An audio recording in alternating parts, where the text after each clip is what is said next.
ওরা জান্নাতের রাস্তা বেছে নিতে পারলো, আপনি পারলেন না। তো আপনি যদি না পারেন, তাহলে মরার পরে যদি আগুনে জ্বলতে হয়, কার দোষে? আল্লাহ রাব্বুল আলামিনের দোষে না আমার নিজের দোষে? ইমাম মালিক তার কিতাবের ভেতরে লিখে রেখেছেন, আবুল আলিয়া রাহিমাহুল্লাহ হাদিসটাকে বয়ান করেছেন। তিনি লিখছেন কি, যে একটা সময় আসবে, সেই সময় কি হবে? তাখরব কুলুবুন নাসে মিন হালাওয়াতিল কোরআন। সেই যুগটা কেমন হবে? ওই যুগের মানুষের অন্তরে কোরআনের ভালোবাসা থাকবে না, মানুষের অন্তরে নবীর ভালোবাসা থাকবে না, মানুষের তাদের অন্তরগুলোতে কোনগুলো আল্লাহর দ্বীনের কথা, সেই ভালোবাসাগুলো খুঁজে পাওয়া যাবে না। অন্তর ঠিক আছে, কিন্তু অন্তরে কোরআনের ভালোবাসা পাওয়া যাবে না। এমন একগুলো মানুষ পয়দা হবে যে ওরা কোরআনের ভালোবাসা কি জিনিস ওরা বুঝবে না। তাহলে এই লোকগুলার আর কোনো চরিত্র আছে? তো তিনি বলছেন আর একটা চরিত্র আছে। কি চরিত্র? ওরাকে নমাজ পড়তে বলা হয়েছে, নমাজ পড়বে না। যখন কেউ জিজ্ঞেস করবে, এই নমাজ কেন পড়ো না? তো বলছে, তুমি জানো না আল্লাহ তাআলা যে গাফুরুর রাহিম, আল্লাহ যে ক্ষমাশীল। আল্লাহ বলেছেন আমি খুব ক্ষমা করি, আমি কঠিন ক্ষমা করতে পারি। তা আমরা কি শিরিক করে মরেছি? আমরা শুধু নমাজ ছেড়ে মরেছি। আল্লাহ যখন নিজেকে বললেন আমি গাফুরুর রাহিম, তখন আল্লাহ আমাকে মাফ করে দিবেন। আল্লাহ মাফ করে দিবেন। দেখছেন কত বড় আশা। নমাজ পড়বে না, আবার গা জুয়ারি করে কি বলছে? আল্লাহ মাফ করে দিবে। কোনো মানুষকে যদি বলা হচ্ছে, এই তুমি যে আজান শুনছো আর শোনার পরে তোমার সংসারের কাজে মেতে থাকছো, মসজিদে যাও না, তো মরার পরে কি হবে? তখন ওই লোকটাই বড় আওয়াজ করে বলছে, ছাড় রে ছাড়, অত মুন্নাগিরি দেখাস না, এখন বয়স আছে, একটু দুনিয়াদারি করছি, আর যখন আমার বেটাটা 20 বছরের হয়ে যাবে, ওকে দোকান দিয়ে দিব, আর আমি চলে যাব আল্লাহর ঘরে। তখন আমার বয়স 60 বছর হয়ে যাবে, তখন আর নমাজও ছাড়ব না, রোজাও ছাড়ব না, হজও করব, জাকাতও দিব, একটাও বদমাশি কাজ করব না। আল্লাহকে ধরবো তো এমন করে ধরবো যে পাঁজা সামটিয়ে ধরবো। তাহলে কবে ধরবে? 60 বছর যখন বয়স হয়ে যাবে, 55 বছর যখন বয়স হয়ে যাবে, তখন ধরবে আল্লাহকে। এখন আল্লাহকে ধরবে না। তাহলে এখন কি করবা? চায়ের দোকানে চা ঘুরছি, ঘুরতেই থাকবো। ট্রাক্টরের ড্রাইভারি করছি, হাল চাষ করছি, আজান পড়ে গেল, হাল চালাতেই থাকবো, চালাতেই থাকবো। আপনি কি করেন? বলছে আমি তো হলাম একজন ব্যবসায়ী। কুমৈদপুরের হাটে, গরুর হাটিতে আমরা লাঠি হাতে করে এই গরু ওই গরু দেখে বেড়াচ্ছি, চলে বেড়াচ্ছি। জোর হয়ে গেল, আসর ঢিলা হয়ে গেল, নমাজে যাইনি। কেন যাইনি? আমি তো ব্যবসায় মেতে আছি, আমি রুজি তলাশ করতে এসেছি। এইভাবে জীবন কেটে যাবে। আর মানুষগুলো আবার বলবে কি, আল্লাহ তাআলা অত্যন্ত দয়াবান, তিনি আমাদেরকে মাফ করে দিবে। বাহ, আচ্ছা, গলাবাজি করা মুসলমান হে 55 বছর বয়সে আল্লাহ তাআলাকে ধরবে। একটা কথা ঠিক হলে বলেন, আর না ঠিক হলে নাও বলেন। নিজের চোখে চেয়ারে বসে বসে নমাজ পড়তে দেখতে পান কাউকে? যে দেখতে পাই। এ মসজিদে কেউ চেয়ারে নমাজ হয়তো নাও পড়তে পারে। কাটিহারে যান, মালদা যান, আরও অন্যান্য গ্রামের বড় বড় মসজিদে যান, মসজিদের কোনাতে 2খানা 4খানা করে চেয়ার রাখা আছে, আর একগুলো লোক আসছে আর এসে চেয়ারে বসে নমাজ পড়ছে। তো দুধের স্বাদ কোনোদিন কি ঘোলে মিটে? ভাইজানেরা আপনারা বিচার করে বলুন, দুধের স্বাদ জীবনে ঘোলে মিটবে না। তেমনি একটা 55 বছর বয়সের লোক আজ যদি নমাজ ধরেছে আল্লাহর ভয়ে, তো কোমরের ব্যথার কারণে, হাঁটুর ব্যথার কারণে সাজদা দিতে পারে না, এই কপালখানা জমিনে লাগাতে পারে না, চেয়ারে বসে বসে নমাজ আদায় করছে। আপনি ওর মনটাকে জিজ্ঞেস করে একটা ঠান্ডা মাথায় বলবেন তো, চাচা এইভাবে যে চেয়ারে বসে বসে নমাজ পড়ছো, তো তোমার নমাজ পড়ে মনটা ভরছে? চাচা ফুঁফরা কান্না করে বলবে, বাজি মনের শখটা থেকে গেল, মনের আরমানটা থেকে গেল। আল্লাহর নামে তার জমিনে মাথাটাকে টেকিয়ে দিতাম, আর দেওয়ার পরে গুনগুন গুনগুন করে জমিনে মুখ লাগিয়ে আমার মালিককে কিছু বলতাম, তাহলে মনের আশাটা পূরণ হতো। কিন্তু রোগের কারণে সাজদা দিতে পারি না, কপালখানা জমিতে লাগাতে পারি না, এইভাবে বসে বসে বসে বসে নামাজ আদায় করি। আল্লাহ কি কবুল করবে কি করবে না তিনি জানেন, কিন্তু মনের স্বাদ মিটে না। এমন নমাজ শুরু করলেন যেই নমাজে নিজের মনের তৃপ্তি আপনি পেলেন না। তৃপ্তি পাওয়ার সময় কখন ছিল? যখন গায়ে যৌবন ছিল তখন। আর যখন যৌবন ছিল তখন আপনি বুড়া আঙুল দেখালেন আর দেখিয়ে পাশ কাটিয়ে চলে গেলেন। অতএব নিজের ক্ষতি আপনি নিজেই করেছেন। রাগ করবেন না হাবর গ্রামের মানুষ, রাগ করবেন না হাবর গ্রামের মা খালারা। আমি কঠিন একটা কড়া কথা বলে যাচ্ছি, তাই বলে রাগ করে বলবো না, দাঁত খিস্টিয়ে বলবো না, চোখ লাল করে বলবো না, শুধু কথাটা আপনাকে নরম সুরে শুনিয়ে দিব। কথাটার ভোল্টেজ আছে কিন্তু 33,000 ভোল্ট, সোজা কথা নয়। কি কথা?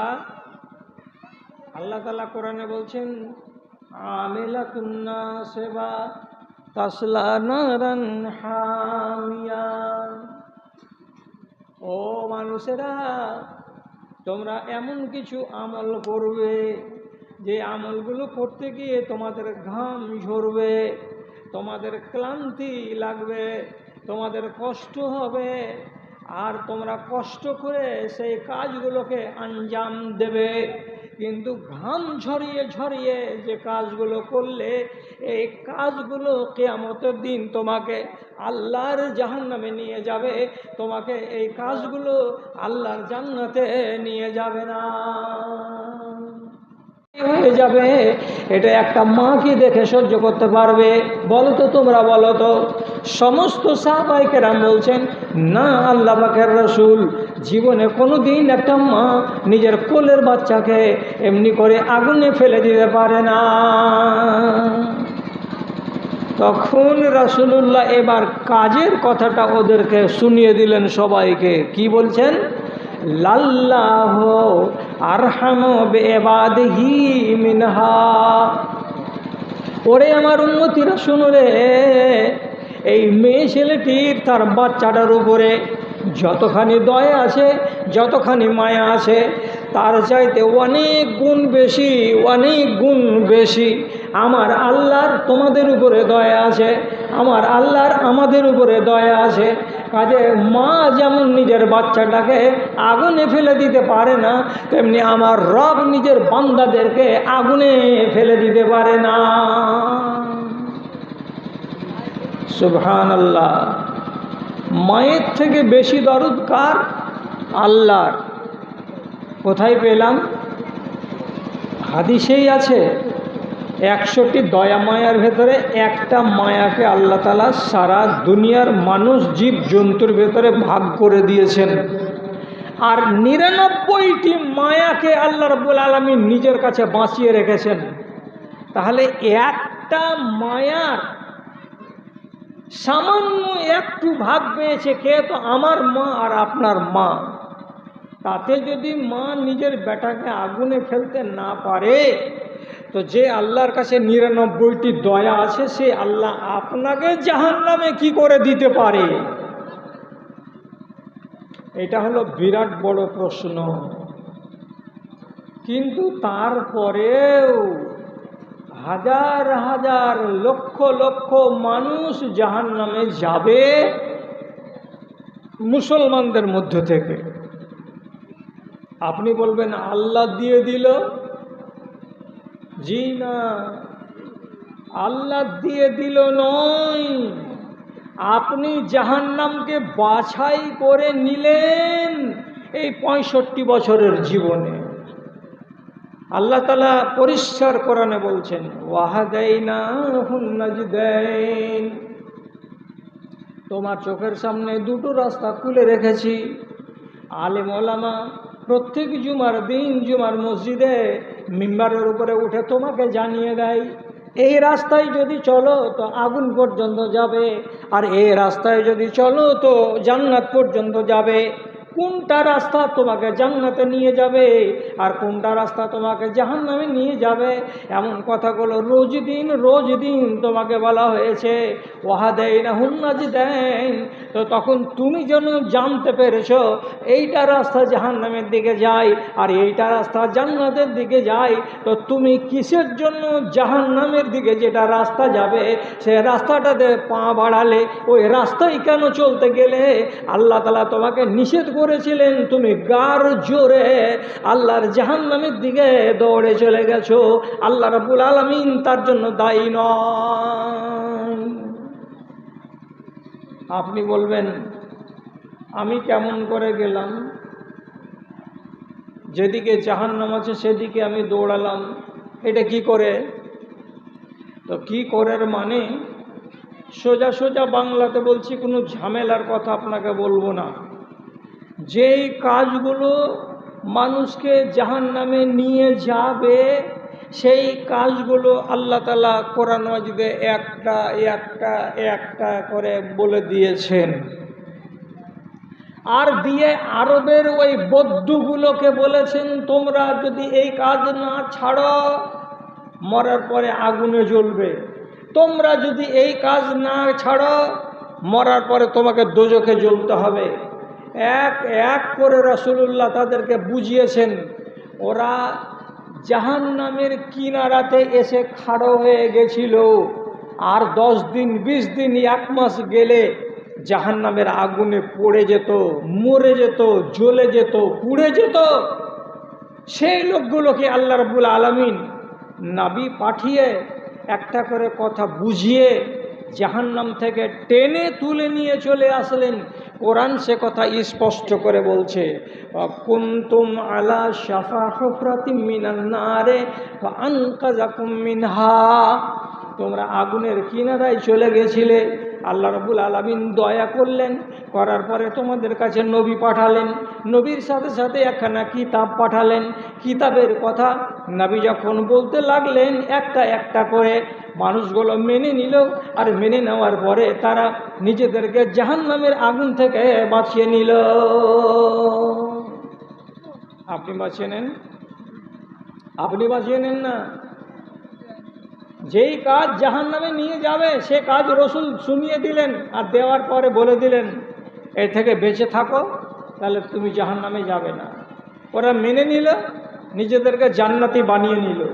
আপনি মানবেন না, তাহলে নিজেকে জান্নাতি বানাতে পারবেন না। কেমন কথা বললাম?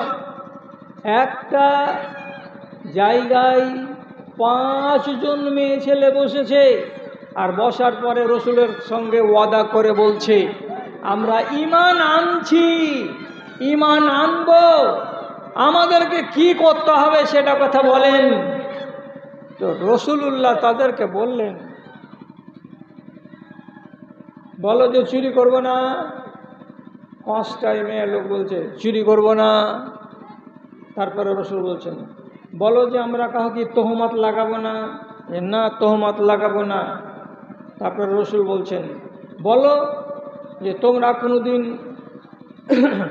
ছেলে পিলেকে জিন্দাই মেরে পুঁতে টুতে দিবে না, না পুঁতে দিব না।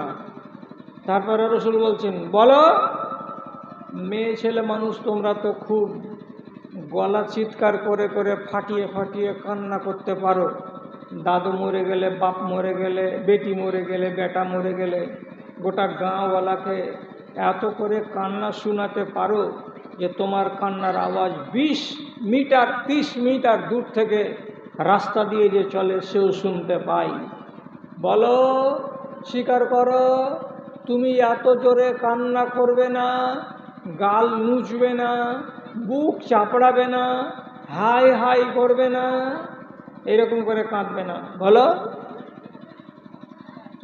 রাসূল হাদিসে বলছেন, কোনো মেয়ে ছেলে যদি তার পরিবারের লোক কেউ মরে যায় আর ওই লোকটার নাম ধরে ধরে কাঁদে, বুক চাপড়ায় এবং কপালকে নুচে এবং গালকে নুচে, কাপড়কে যদি ছিঁড়ে দেয় আর আধহুঁশ হয়ে হয়ে যদি জমিনে আপাস খেয়ে খেয়ে পড়ে, গড়াগড়ি যায়, তার পর্দার খেয়াল থাকে না, তার শরীরের কাপড়ের খেয়াল থাকে না, এমন করে যদি কোন নারী কান্না করে, তাহলে পরে রাসূলুল্লাহ বলেছেন, তোমার কান্নার কারণে যেই মানুষটার জন্য কান্না করছো তাকে আযাব দেওয়া হবে, তার কবরে কষ্ট হবে। কি তুমি এটার থেকে নিজেকে থামবে না?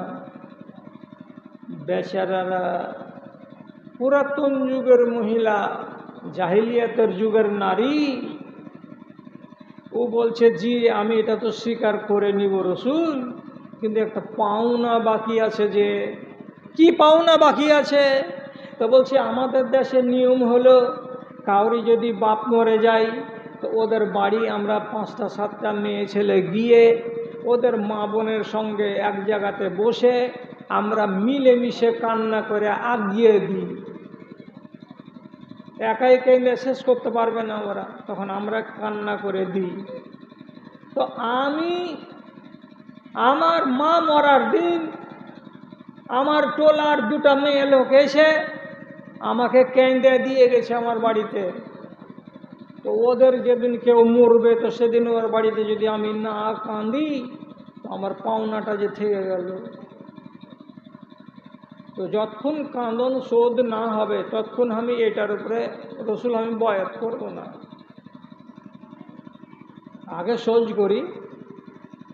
তো আপনি চিন্তা করে বলেন তো, যে ইজাবুলের বাড়ি একটা মেয়ে লোক এর বাড়িতে কান্না করে দিয়ে গেছে আগস্ট মাসে।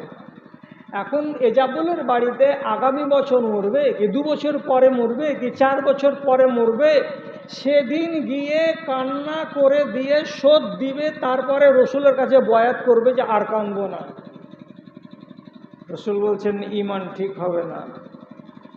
আজকেই বলতে হবে যে আমি এরকম করে কান্না করব না।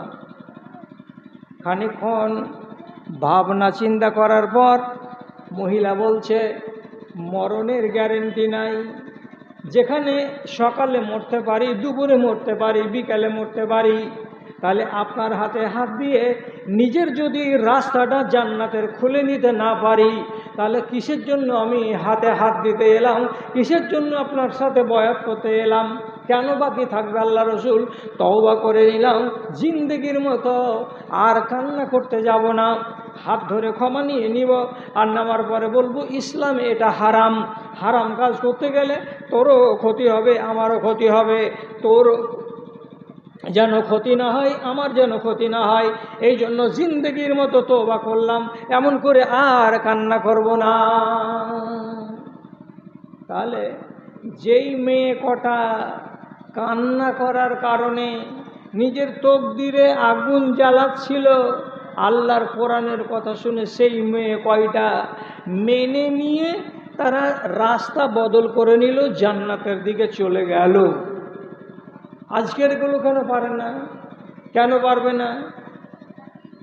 রাসূলুল্লাহ বলছেন, মেয়ে ছেলেকে যদি জীবন্ত অবস্থায় কবর পুঁতে দাও, তাহলে কোরআন আল্লাহ তাআলা বলছেন মার্ডার কেসের আসামি হয়ে হাসরের ময়দানে আসবে। কোরআনে কি বললেন? ওয়াইজাল মাউদাতু সুইলাত বিআইয়ি যামবিন কুতিলাত। তোমাকে খাড়ো করা হবে, আর তোমার ওই মাত্র 1 বছর বয়সের 6 মাস বয়সের মেয়েটাকে তাকেও খাড়ো করা হবে। আর ওকে জিজ্ঞেস করা হবে, ও বেটি ছেলে বলো তো কে তোমাকে মেরেছিল, কেন তোমাকে মেরেছিল? সেদিন নিজের বাপকে আঙুল তুলে দেখিয়ে দিয়ে বলবে, হে আল্লাহ, এটাই আমার বাপ। আমি মেয়ে ছেলে বলে আমার আব্বা আমাকে জীবন্ত কবর দিয়ে দিয়েছিল, আমার টুটিকে চিপে আমাকে মেরে ফেলে দিয়েছিল। আমি যদি বেটা হতাম তাহলে আমাকে মারত না। মার্ডার কেসের আসামি যারা মার্ডার করে মরবে তাদের জন্য আল্লাহর কোরআন কি বলছেন? জাযাউহু জাহান্নামা খালিদান মুখাল্লাদা। ওদের ফয়সালা হলো এই অনাদি অনন্তকাল ধরে একটা মানুষকে মার্ডার করে দেওয়ার কারণে জাহান্নামের আগুনে তাকে জ্বলতেই থাকতে হবে, জ্বলতেই থাকতে হবে। যখন এমন সাংঘাতিক কথাটা শুনতে পেল আরবের লোকেরা, তখন এরা ঝাঁকে ঝাঁকে নবীজিকে এসে বলল, আল্লাহ পাকের রাসূল, এ রাস্তা যদি জাহান্নামে আমাকে নিয়ে যায় তাহলে আমি ওই রাস্তায় যাব না, যে রাস্তা আমাকে জান্নাতে নিয়ে যাবে সেই রাস্তায় আমি চলব। আর জীবনে যা ভুল করেছি এ কাজ আমি আর করব না। কেমন কথা? আমি কাজ করছি, আমার শক্তি খরচ হচ্ছে, আমার ঘাম ঝরছে, আমি ক্লান্তি পাচ্ছি, তো এই কাজগুলো করব, তো আল্লাহ তাআলা আমাকে এর বিনিময়ে জাহান্নামে ঢুকাবেন কেন?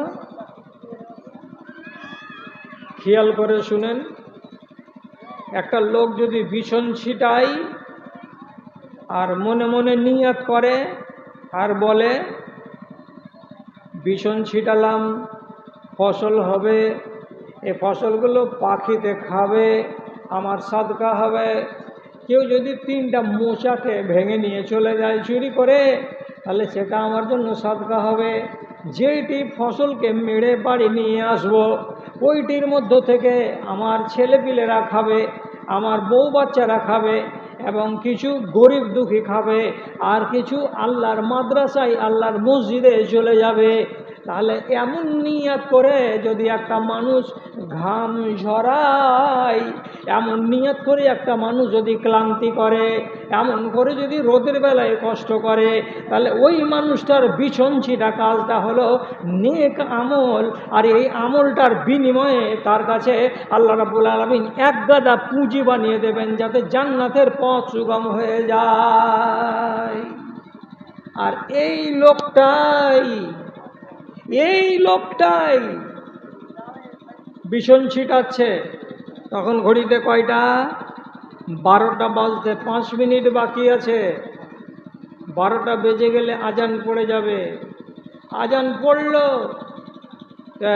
এইবার বিছন ছিটা হলো একদিক, আবার বেড়ি দিকে ফের বিছন মারতে হবে। বিছন তো একবারে মারা হয় না, একবার খাড়োভাবে ফেলতে হয়, একবার বেড়িভাবে ফেলতে হয়। তেমনি আজান পড়ছে, হাইয়া আলাল ফালাহ, হাবর জুমা মসজিদের আজান চলে গেল কানে, আর আপনি ধামাতে করে বিছুন নিয়ে আছেন। 12টা 5 মিনিট হয়ে গেল, আজান পড়ে গেল। আপনি বলছেন পড়ুক আজান, আজানকে পাওয়া যাবে, কিন্তু বিছুনটিকে ডেহড়া করা যাবে না। এই জন্য ছিটাতে থাকলেন। তারপরে মই জুড়ে দিলেন। মই দেওয়ার পরে জমিনকে বরাবর করে দেওয়ার পর আপনার 2:30টা যখন ঘড়িতে বাজলো, তখন আপনি বাড়ি ফিরে আসলেন। তখন জোহরের নামাজ কিন্তু আদায় হয়ে গেছে আল্লাহর মসজিদে।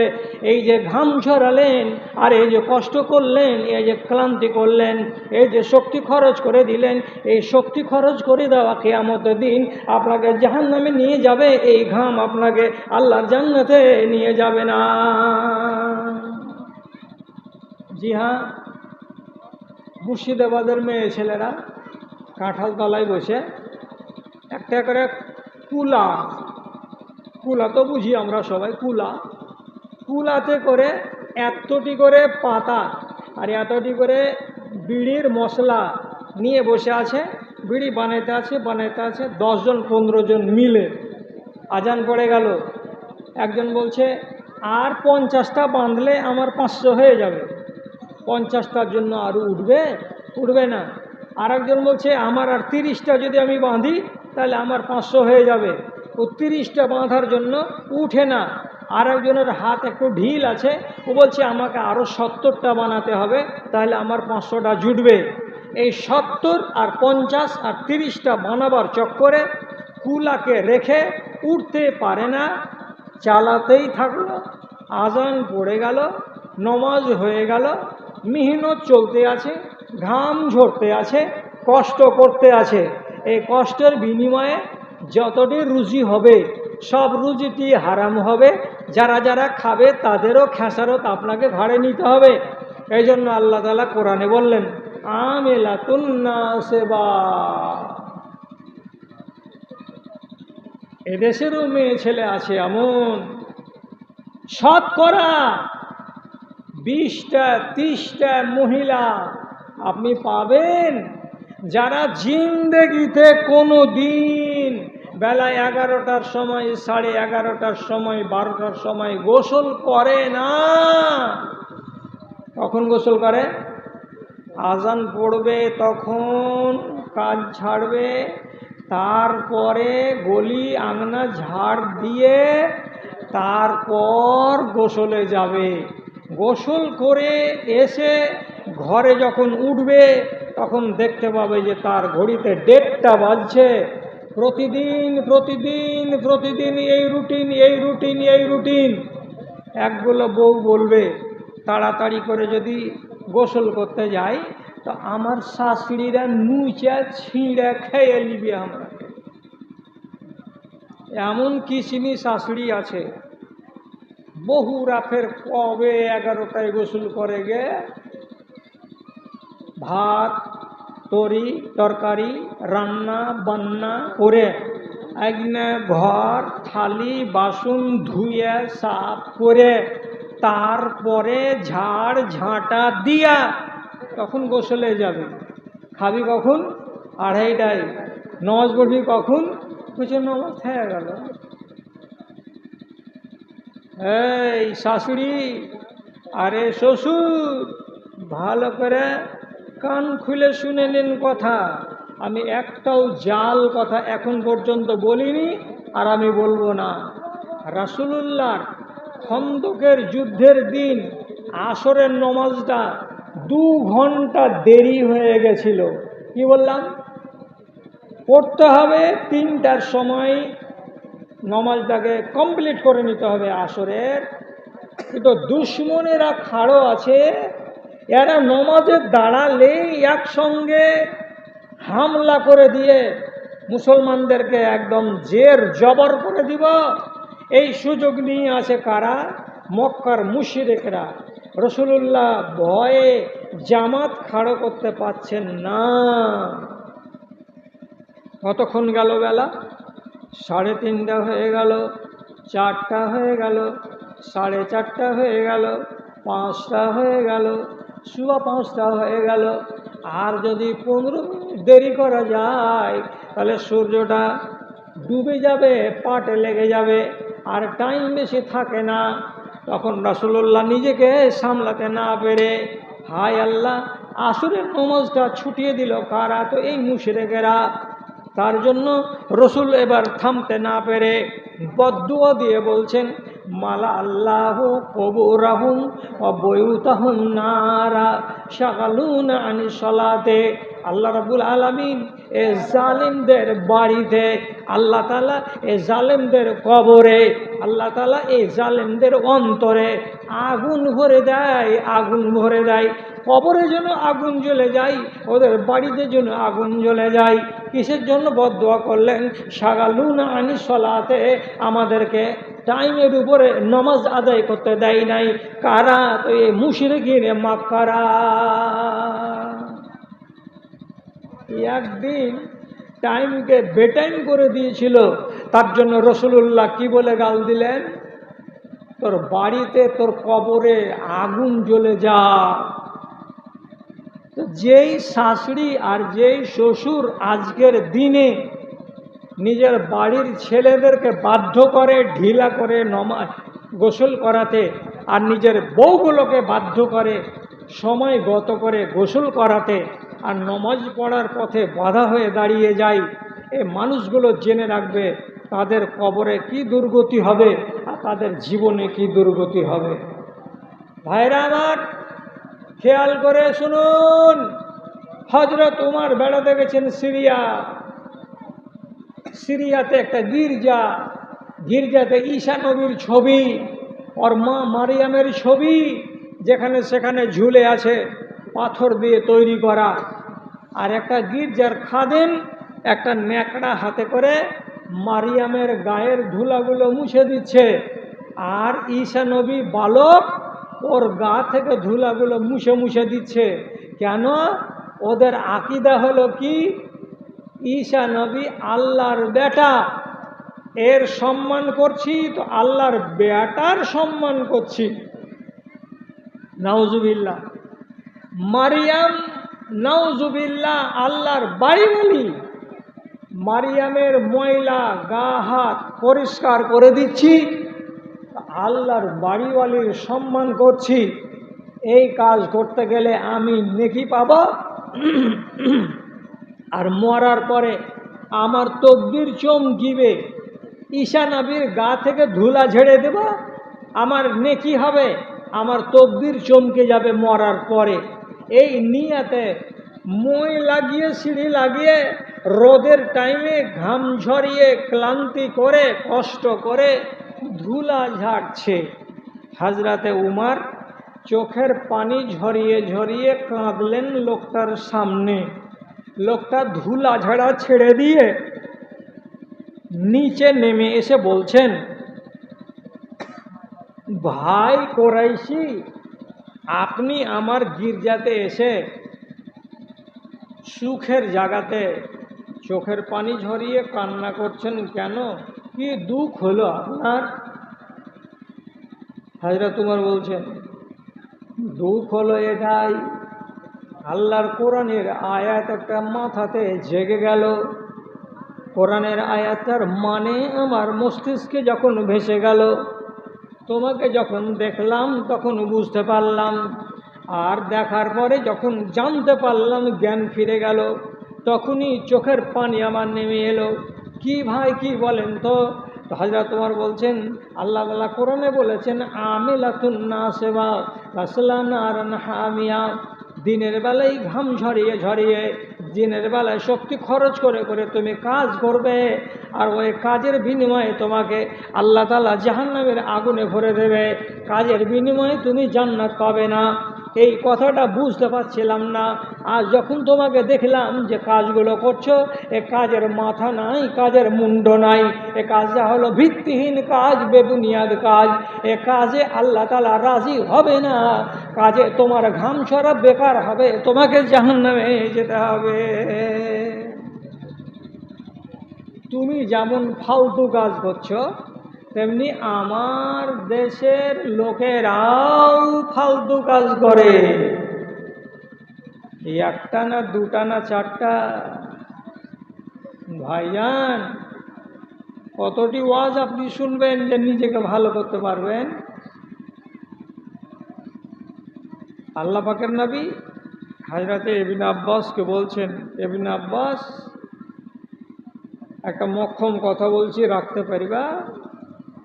জি বলুন, কি কথা? তখন রসুল বলছেন, ইহফাজিল্লাহ ইয়াহফাজুকা, তুমি আল্লাহ তাআলাকে হেফাজত করো, আল্লাহ তোমার হেফাজত করবে। তুমি আল্লাহ তাআলাকে আঁকড়ে ধরে রাখো, আল্লাহ তোমাকে আঁকড়ে ধরে রাখবে। তুমি যদি আল্লাহকে ভুলে না যাও, আল্লাহ তোমাকে ভুলে যাবে না। তুমি যদি আল্লাহকে ভুলে যাও, তাহলে আল্লাহ তোমাকে ভুলে যাবে। তুমি যদি আল্লাহর মদদ করো, আল্লাহ তোমার মদদ করবে। তুমি যদি আল্লাহকে স্মরণ করো, আল্লাহ তোমাকে স্মরণ করবে। একটাই কথা, ইহফাজিল্লাহ ইয়াহফাজুকা, তুমি আল্লাহকে হেফাজত করো, আল্লাহ তোমার হেফাজত করবে। কেমন করে আল্লাহর হেফাজত করব? তিনি যা যা বলেছেন তা তা মেনে নেন, তিনি যা যা বারণ করেছেন তা তা ছেড়ে দেন, আল্লাহর হেফাজত করা হয়ে গেল। আল্লাহর হেফাজত আমি করলাম, আল্লাহ আমার হেফাজত করবেন। এখন যদি বেয়াদবি আপনারা না মনে করেন আর রাগঝাল যদি না করেন আর আমার চলে যাওয়ার পরে যদি আমাকে গাল না দেন, তাহলে এটা ভরসা করে বলছি, যতটি এখানে বেটা ছেলে আছে আর আড়ালে যতটি বেটি ছেলে আছে, এই সব দিকে হিসাব করে বলছি 100টার ভেতরে 90টা মুসলমান আর 10টা মমিন। মমিন হয়ে মরলে সোজা জান্নাত, আর মুসলমান হয়ে মরলে ভায়া জাহান্নাম, তারপরে জান্নাত। বুঝা গেল কথাটা? গেল না? মুসলমান হয়ে মরলে আগে জাহান্নামে যেতে হবে, তারপরে জাহান্নাম থেকে উঠে জান্নাত পাওয়া যাবে। আর মুমিন হয়ে মরতে গেলে সোজা জান্নাতে যাবে, ওকে কোনোদিন জাহান্নামের মুখ দেখতে হবে না। আপনি বলবেন যে তাহলে 90টা লোককে মুসলমান বানিয়ে রাখলা আর 10টা লোককে মাত্র মুমিন বানালা কেন? এতটি লোকের ভেতরে তোমার আর লোক চোখে পড়ল না যে এগুলো সব মুমিন? তো আমার কথা বললে আপনি তো রাগ করবেন, তাহলে আমার কথাটা আমি বাদ দিয়ে দিই। আমি হাদিসের কথা যদি বলি তাহলে আপনার তো রাগ হওয়ার কথা নয়। আমি যদি সত্য কথা শরীয়ত থেকে তুলে এনে বলি তাহলে আপনার তো রাগ করার দরকার নাই আমার উপরে। রাগ যদি করবেন তো একা একাই করেন, আমার কিছু যায় আসে না। কেন? খেয়াল করুন, আব্দুল্লাহ বিন মাসউদের মতো জালিলুল কদর সাহাবী তিনি বলছেন, ও ভাইরা শোনো, তোমরা একটা দিন দেখতে পাবে। কেমন দিন?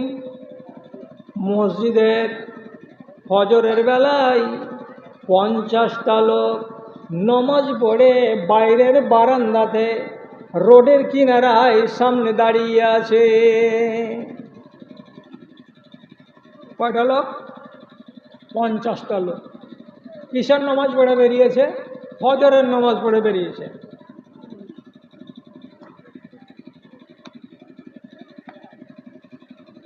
আপনারা সবটি তো মনে মনে বলছেন, আরে এ লোকটি সবটি কত দিনদার মানুষ।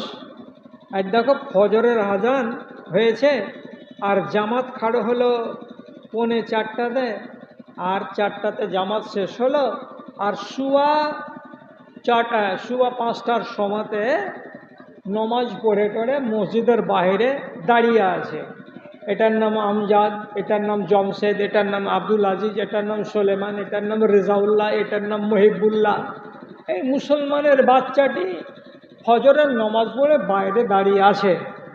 আব্দুল্লাহ বিন মাসউদ বলছেন, ওয়ালাইসা ফীহিম মুমিনুন,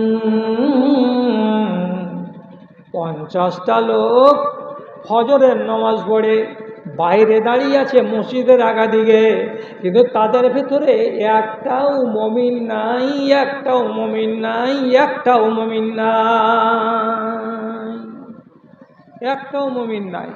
কি তাহলে এরা? যারা মুসলমান। তাহলে মুসলমান কাকে বলে আর মুমিন কাকে বলে? মুমিন কাকে বলে আর মুসলমান কাকে বলে এটা যদি বুঝে নেন মগজে, তাহলে আর আমাকে প্রশ্ন করবেন না। কাকে বলে মুমিন? রাসূলুল্লাহ বলছেন, আল মুমিনুনা হাইয়িনুনা ওয়া লাইয়িনুনা কাল ইবলিল আনফে। একটা 4 কুইন্টাল ওজনের এতটা উঁচা উটের নাকে যেমন একটা কড়া লাগিয়ে দেওয়া থাকে, আর কড়াতে 5 হাত লম্বা একটা প্যারাশুটের দড়ি লাগানো থাকে, আর সেই প্যারাশুটের দড়িটাকে ধরে একটা 15 বছরের ছেলে যদি টানে, তো যেদিকে টানে উটটা ওই দিকে চলে যায়, বাধ্য হয়ে হিজাহিজি করে না, খুজ্জুতি করে না। ও নিজে কোনোদিন বলে না আমার ওজন হলো 4 কুইন্টাল আর তোর ওজন হবে 35 কেজি রে বেটা, তোর মতন ছেলের পিছনে পিছনে আমি কেন হাঁটবো, তুই কেন আমাকে দড়ি ধরে টানবি? এ বলে জীবনে কোনো দিন উঁট হুজ্জুতি করে না, ওর মালিক যেদিকে টেনে এনে নিয়ে যায় ওইদিকে উঁটটা চলে চলে যায়। লাউ ইস্তানা খা আনা খা, একটা গরম পাহাড়ের উপরে পাথরের উপরে যে যদি ওই ছোট ছেলেটা উঁটটাকে বলে বসে যা বসে যা বসে যা, উটটা জীবনে প্রতিবাদ করে না। আরে পাগল ছেলে, গরম পাথরের উপরে কেন বসতে বলছিস? গরম পাথরের উপরে আমি বসবো না, এ কথাটা জীবনে কোনো উট বলে না। আর মালিক যদি গরম পাথরের উপরে বসতে বলে তো গরম পাথরের উপরেই বসে যায়। তো উটটা যেমন তার মালিকের এক কিঞ্চিত পরিমাণে নাফরমানি করে না, তার নাকে লাগাম দেওয়া আছে, ওই রকম একজন মুসলমান তার নাকে, তার চোখে, তার ঠোঁটে, তার কানে, সব জায়গাতে আল্লাহ রাব্বুল আলামিন লাগামরা দিয়ে রেখেছেন। আল্লাহ যেদিকে যেদিকে টানবেন সেদিকে সেদিকেই যাবে, আর যেদিকে যেদিকে যাবেন না, টানবেন না, সেদিকে সেদিকে যাবে না। এই মানুষটাকে বলা হয় মুমিন। নাকে লাগাম লাগা উট যেমন হয়ে গেল, তেমনি একজন মুসলমান হলো, তার নাকে চোখে মুখে লাগানো আছে লাগাম, এ হয়ে গেল মুমিন। তাহলে এতটি লোক মুমিন কেউ হলো না, কি হলো? তো মুসলিম হলো। মুসলিম কাকে বলে?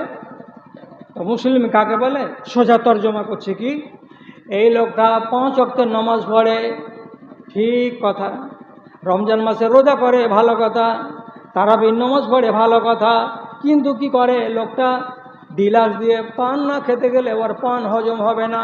কম্বু জর্দা যদি তাকে না দেওয়া যায় তো পান খাবে না, পানটাকে চালিয়ে ফেলে দিয়ে বলবে পান খাবি না ঘাস খাবি রে গাধা। তাহলে লোকটা জর্দাখোর। যে মানুষ জেনে শুনে বুঝে সুঝে যদি পানের ভেতরে ডিলাক্স আর জর্দা ভরে, তিরাঙ্গার প্যাকেটকে খুলে হলারে পুরে, মধুর প্যাকেটকে যদি আর শেখরের প্যাকেটকে কাটে আর ভরে, তাহলে এই মানুষটা মুসলমান, এই মানুষটা মুমিন নয়।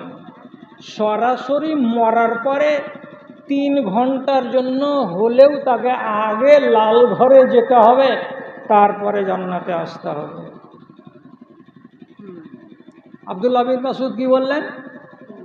বলছে এই লোকটি যে যায়, এতটি লোক আছে, ফজরের নামাজ পড়ে যে বাইরে এলো, তো এই লোকটির ভেতরে সবটির ভেতর থেকে একটাও মুমিন পাওয়া গেল না।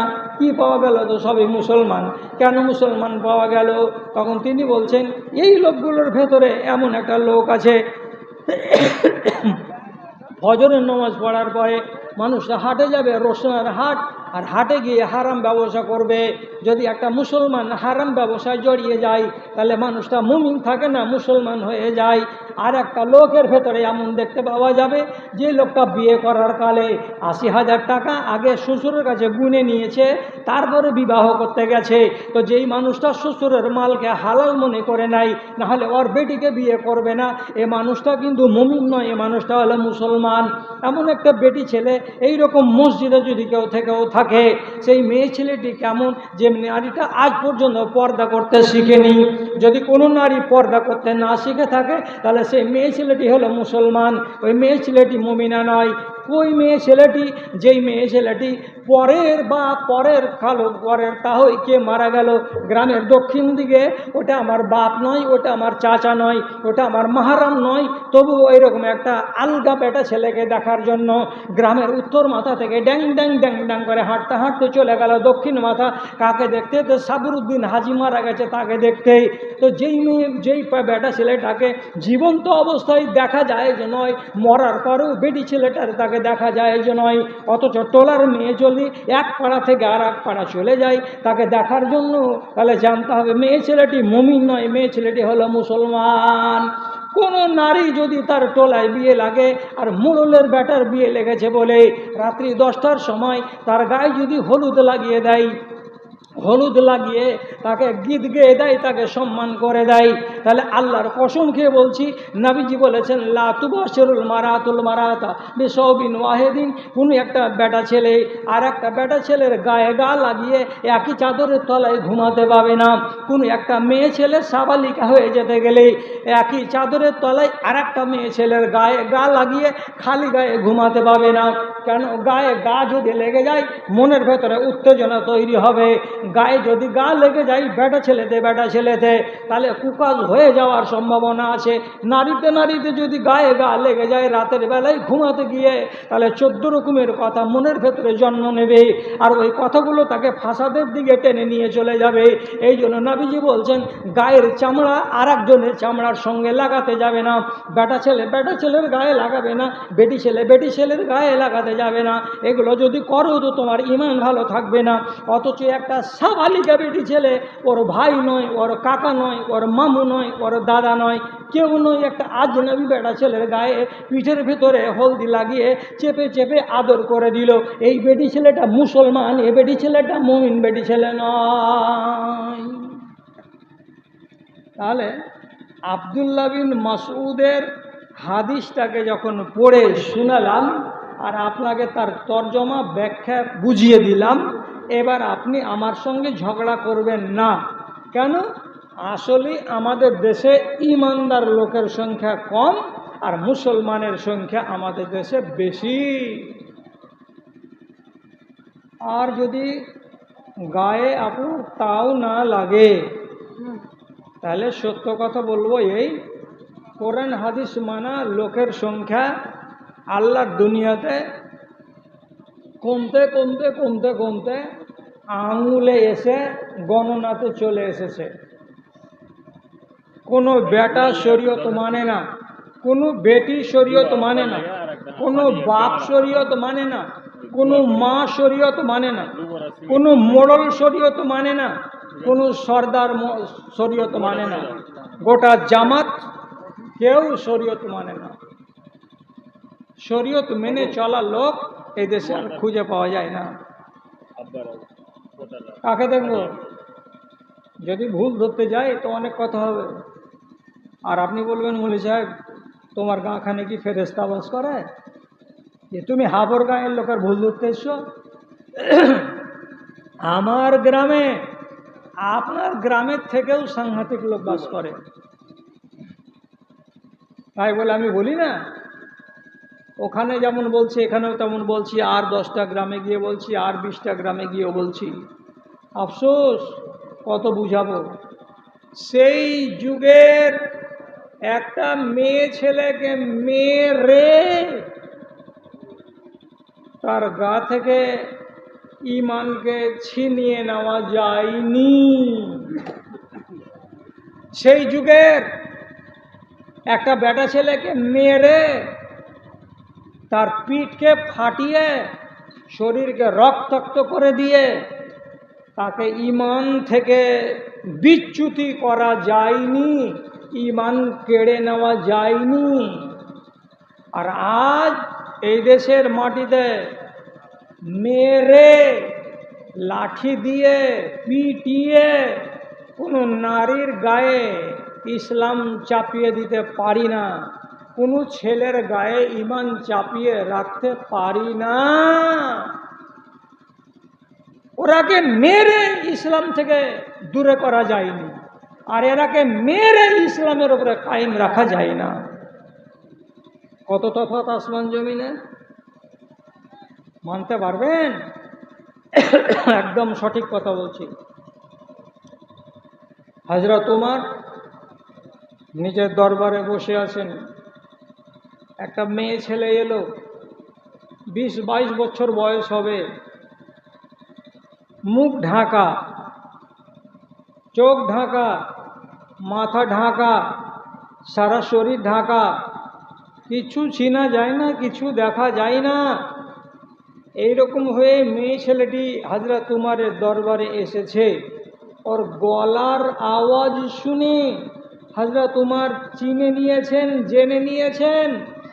তারপরেও তিনি একটুখানি তাসাল্লি করবেন বলে দুজন লোককে জিজ্ঞাসা করে বলছেন, আলাইসাত হাযিহি আমাতু ফুলানিন।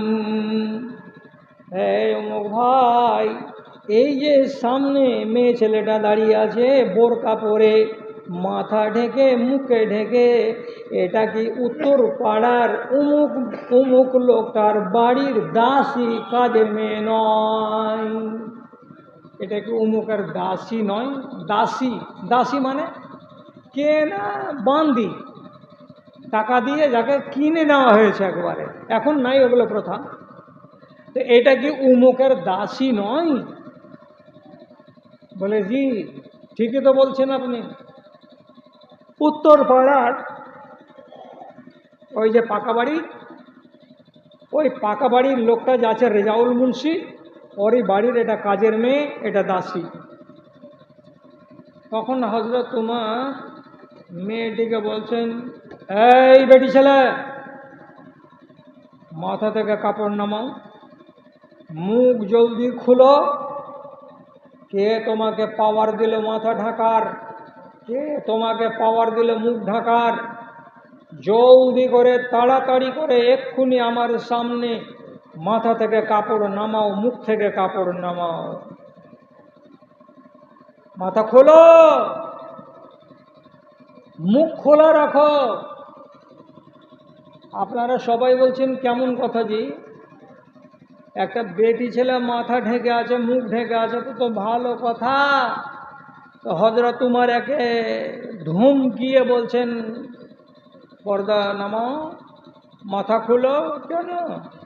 কেন? কেনর মানে শিখে নেন। পর্দা হলো তিন রকমের, একটা স্বাধীন নরনারী, আর একগুলো হলো পরাধীন নরনারী। যেগুলো স্বাধীন নারী আমাদের গায়ে ঘরে আছে, এদের আবার দুই রকম নিয়ম। যারা 7 বছর বয়স, 6 বছর বয়সে পড়েছে, সেদিন থেকে শুরু করে যতদিন পর্যন্ত ওর মাসিক বন্ধ না হবে, মাসিক বন্ধ না হবে, ততদিন পর্যন্ত ওই রমণীকে তার সারাটা শরীর ঢেকে রাখতে হবে। মুখ, হাত, পা, পিঠ, মাথা সব ঢেকে রাখতে হবে।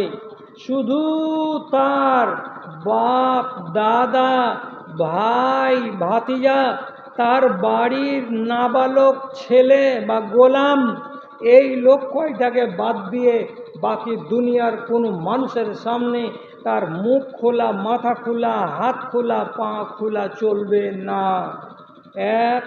2 নম্বর, যেই নারীর বয়স 50 হয়ে গেল, মাসিক বন্ধ হয়ে গেল, আর ওর পেটে বাচ্চা হবে না, এই রকম নারী, তার জন্য আল্লাহ তাআলা বলছেন তোমাকে পর্দাতে ঢিল দেওয়া হলো।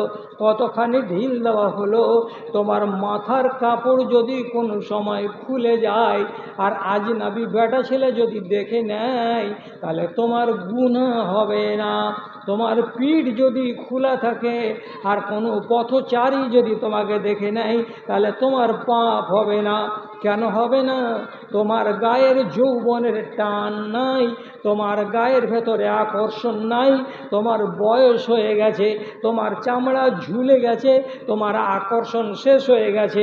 তার জন্য আল্লাহ তাআলা তোমাকে পর্দাতে এত কড়াকড়ি করেন না। দুরকম হলো সূরা আহজাব, পরিষ্কার লেখা আছে, বলার টাইম নাই এতটা। আর 3 নম্বর বিধান কার? যেগুলো হলো পরাধীন নারী। পরাধীন নারীর বিধান কি? তুমি আজকে জমশেদ হাজী সাহেবের বাড়িতে বাঁধিয়াছ, 2 মাস পরে তোমাকে হাজী সাহেব কুমেদপুরের হাটে যদি বিক্রি করে দেয়, তাহলে তোমাকে কিনে নিয়ে শামসির লোক চলে যাবে। সেদিন তোমার মালিকটা বদল হয়ে যাবে। যদি ওখানে তোমাকে 6 মাস রাখে আর তারপরে ও যদি বৃহস্পতিবারের হাটের দিন তোমাকে বিক্রি করে দেয়, তাহলে তোমাকে হরিশ্চন্দ্রপুরের লোক কিনে নিয়ে চলে আসবে, তোমার মালিক বদলে যাবে। কাজে তোমার মালিক তো একটা নয়, তোমরা হলো কৃত দাসী, তোমরা হলো কেনা দাসী, তোমরা বাঁধি। অতএব বাঁধিরাকে কাজ করতে হবে।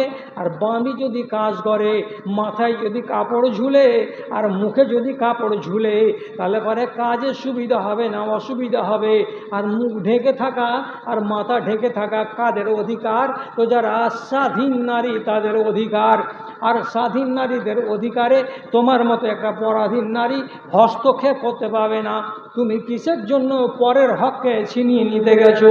তোমার হক হলো মাথাকে খুলে রেখে দেওয়া, তোমার হক হলো বুকটাকে খুলে রেখে দেওয়া। এই জন্য আমি উমার বলছি, তোমার মাথা থেকে কাপড় নামিয়ে না। বুঝতে পারলেন? ন্যায্য কথা, কিন্তু বাহ্যিক দৃষ্টিতে কাজটা ভালো। মেয়ে ছেলেটি মাথাটাকে ঢেকে আছে, ওর মাথা থেকে কাপড় নামাচ্ছে না। হযরত উমরের বেঁত যখন ওর গায়ের উপরে পড়ে গেল, সপাত করে একবারে এক লাঠির বাড়ি। বেচারি ভয়ে কম্পিত হয়ে ইশারা করে করে বলছে, এ খলিফাতুল মুসলিমিন, আর লাঠির বাড়ি মারিয়েন না, আর আমি মাথা ঢাকবো না, আর আমি মুখ ঢাকবো না। এই যে আপনার চোখের সামনে আমি আমার খেমারটাকে, দোপাট্টাটাকে নামিয়ে নিলাম, আমি ব্যাগে ভরে নিলাম। জীবনে আর কোনো দিন মুখকে আমি ঢাকতে যাব না, মাথাকে ঢাকতে যাব না।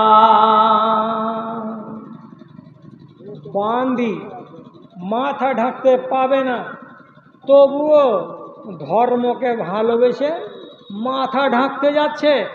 আর আপনার বেটিকে মাথা ঢাকা কম্পালসারি, তবুও মাথা ঢাকে না। গার জোরে মাথা খোলা রেখে ট্রেনে চড়ছে, বাসে চড়ছে, বিয়ে বাড়ি যাচ্ছে, কুটুম বাড়ি যাচ্ছে। আর যদি কোনো ধনী বাড়ির বেটি ছেলে পিলে হয় আর অন্য কারি বাড়ির জাফত পাই, তাহলে দেখিয়েন যতটি যুবতী বেটি ছেলে আছে, আর পোশাকের বাহার দেখতে গেলে আপনাকে 3 বার কুল হু আল্লাহ পড়তে হবে, যে আল্লাহ আজই কিয়ামত করে দিও না তুমি, যে আল্লাহ দেয়।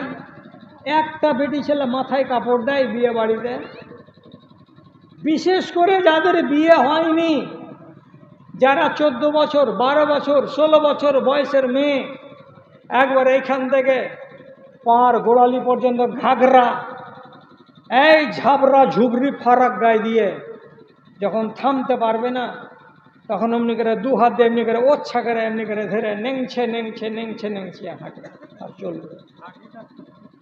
আর মাথাটা খোলা। আরে বাবা, মাথা খোলা কেন? যে মুলি সাহেব তুমি জানো না, হজে গেলে যে মাথা ঢাকতে পায় না হাজিরা? তো হজে গেলে মাথা হাজি সাহেবেরা ঢাকতে পায় না। তুমি বেটি ছেলে হজে গেছো নাকি জয়দের বাড়ি আর বেটার বিয়েতে? বেটা ছেলে মাথা ঢাকতে পায় না, আর বেটি ছেলে মাথা ঢাকতে পাবে না। তোকে তোর কোন মা বলেছিল আর তোর কোন বাপ বলেছিল? তো বেয়াদবি মা। হিন্দু ভাইয়ের গে একটা ধর্মের কথাতে লেখা আছে কি, গঙ্গা মা বলছে, মানো তো मैं गंगा माँ हूँ, न मानो तो बहता पानी, हरे हरे गंगे हरे हरे गंगे। তার মানে কি, মানো তো গঙ্গা আমি মা, মায়ের তুমি সম্মান করো, আর না যদি মানো তো যাহা মন তাহা করো। তার মানেটা কি? এই জন্য ওই ভাইয়েরা করে এটা কি, পায়খানা করতে গেলে জীবনে কোনো দিন গঙ্গা মায়ের পানিতে পাছাকে পরিষ্কার করে না, লোটাতে করে পানি তুলে দিয়ে গিয়ে দূরে পাছাটাকে ধয়, ডাইরেক্ট গঙ্গার কিনারায় বসে পাছা পরিষ্কার করে না। কেন? যেটা হলো মা। মানো তো मैं गंगा माँ हूँ, न मानो तो बहता पानी। আমি বলছি আপনাকে দিনের কথা, মানো তো মানো, না তো পা দিয়ে সানো, আমার করার কিছু নাই ভাই। তো এক যুগ ছিল, জি জি, এক যুগ ছিল যে তাদের কাছ থেকে মেরে পিটাও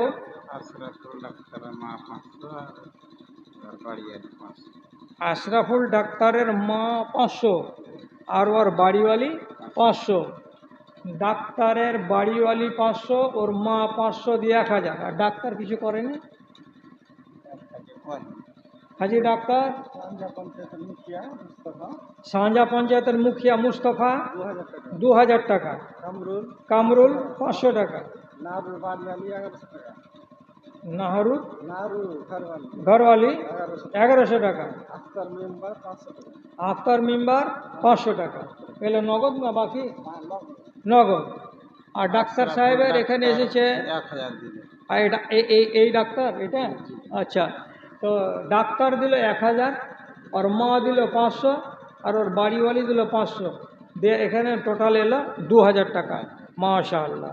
আল্লাহুম্মা সাল্লি আলাই, আল্লাহুম্মা বারিক আলাই, আল্লাহুম্মা আইয়িদহুম বিল ইলমি ওয়াল হিলমি ওয়া যায়্যিনহুম বিল ঈমানি ওয়াত তাকওয়া ওয়া লা তুআররিজহুম বিল ফিতানি ইয়া রাব্বাল আলামিন।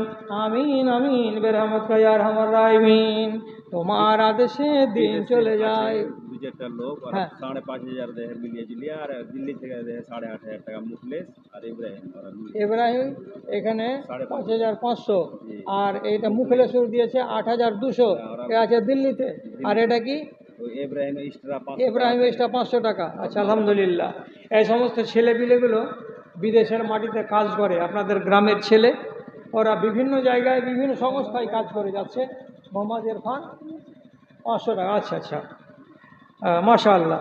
তো ওই ছেলেপিলেগুলো ওদের ওইখানে ওরা মিলিজুলি করে 5,500 আর কতটি যেন টাকা মসজিদের নামে পাঠিয়ে দিয়েছে। আল্লাহুম্মা সাল্লি আলাই, আল্লাহুম্মা বারিক আলাই। পরওয়ারদিগার আলম, তোমার বান্দারা দূরে আছে, বিদেশে আছে, আল্লাহ তুমি তাদের সহি সালামত রাখিও, আল্লাহ তাদের রুজি রুজিতে তুমি বরকত দিও। আমিন আমিন বিরহমাতিকা ইয়া আরহামার রাহিমিন। আমার প্রথা জামাই ইরফান 500 টাকা, আর দুইজনে 200 করে দান কবুল করো তুমি পাক সুবহান মিটামুরে আরমান আমিন। আচ্ছা, আমার ভাইজান 300 টাকা দান করেছেন। আল্লাহুম্মা আইয়িদহু বিল ইলমি ওয়াল হিলমি ওয়া যায়্যিনহু বিল ঈমানি ওয়াত তাকওয়া ওয়া লা তুআররিজহু বিল ফিতানি ইয়া রাব্বাল আলামিন। আমার ভাই নাজমুল সাহেব দিল 500 টাকা। আল্লাহ তুমি তার প্রতি অসখা, তারে দেখো সত্য পথের রেখা। ওই আল্লাহ দয়াময় দয়া যে করিবে, দানকারী দানকে তুমি কবুল করিবে। তাদের কেউ যদি থেকে থাকে কবরেতে, তারাই আনিবে তুমি নিজের রহমতে। রব্বানা তাকাব্বাল মিন্না ইন্নাকা আনতাস সামিউল আলিম। আমিন আমিন বিরহমাতিকা ইয়া আরহামার রাহিমিন। নিয়ে আসেন যারা যারা দেওয়ার আছেন। এ কথা শোধালে হৃদয় আমার। জামুর বাড়িয়ালি 50 টাকা, আর একটা মেয়ে ছেলে, এটাও মেয়ে ছেলে না, আর একজন মা খালা দিয়েছে 50 টাকা। দুইজনে 50 করে 100 টাকা দান। এ দান মঞ্জুর করো পাক সুবহান। আদিল আমার ভাইকে যেন